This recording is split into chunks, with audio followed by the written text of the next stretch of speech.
د ګیدړې د چل او دوستۍ سفر. په یو لوی او شین ځنګل کې یوه ګیدړه اوسېدله چې دا ډېره چالاکه او خیره ول. د دې نوم لیلا و. دې به کله د حیواناتو سره دوکه کول، کله به یې خواړه ترې غلا کول او کله به یې د هغوی سره د غرور او کبر چلند کاوه. په همدې ځنګل کې یو بل کونګ هم اوسېده چې نوم یې فقیر کونګ و. هغه به د شپې هر څه لیدل، نو خلکو نورو حیواناتو ورته درناوی کوه. یوه ورځ لیلا د اوبو څښلو لپاره سیند ته لاړه چې هلته نور حیوانات هم ول. هغوی ورسره په ادب خبرې کولې چې راسه اوبه وڅښه، خو لیلا په غرور ورته وویل لومړی تاسو لرې شئ، زه ستاسو سردار یم.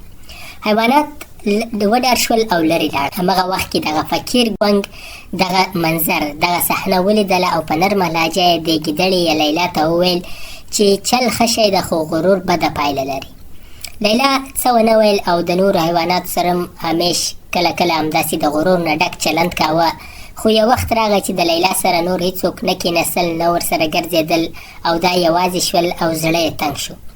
بیا همدغه فقیر کونګ ورغی او د دې تر څنګ کېناست او ورته یې وویل د تنهایي علاج د دوستۍ په رښتینولۍ کې دی، یعنې چې د نورو سره رښتینی اوسي.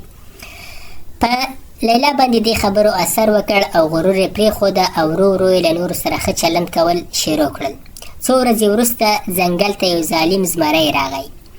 نو دې ظالم زمري نه ټول حیوانات په ویره کې شول.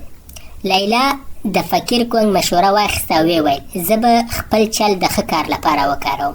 هغې زمري ته ځان د جاسوس په توګه ورمعرفي کړ. زمري پرې باور وکړ. په همدې وخت کې لیلا او نورو حیواناتو یو هوښیار پلان جوړ کړ. هغوی زمری بوتله او یو خطرناک غار ته یې ننوست. کله چې هغه غار ته دننه شو نو دوی پرې یوه ډبره راښکته کړل او زمری هملته بند شو او نور یې چاته تاوان نشو رسولی. ټول حیوانات خوشحاله شول، خو لیلا تر ټولو ډېر فقیر کونګ ته مننه یې وکړل ځکه هغې ورته د دوستۍ او رښتینولۍ چل ښودلی و. نو فقیر کونګ په مینه ورته وویل پوهه او چل چې یو ځای شي خلک ته ګټه رسوي نه تاوان. له هغې ورځې لیلا د ځنګل د ټولو خوښه، مهربانه او باوري ملګرې شوه او ټولو ښه ژوند کاوه. د دې کیسې سبق: غرور انسان یوازې کوي، خو نیکي او دوستي د زړه رڼا ده.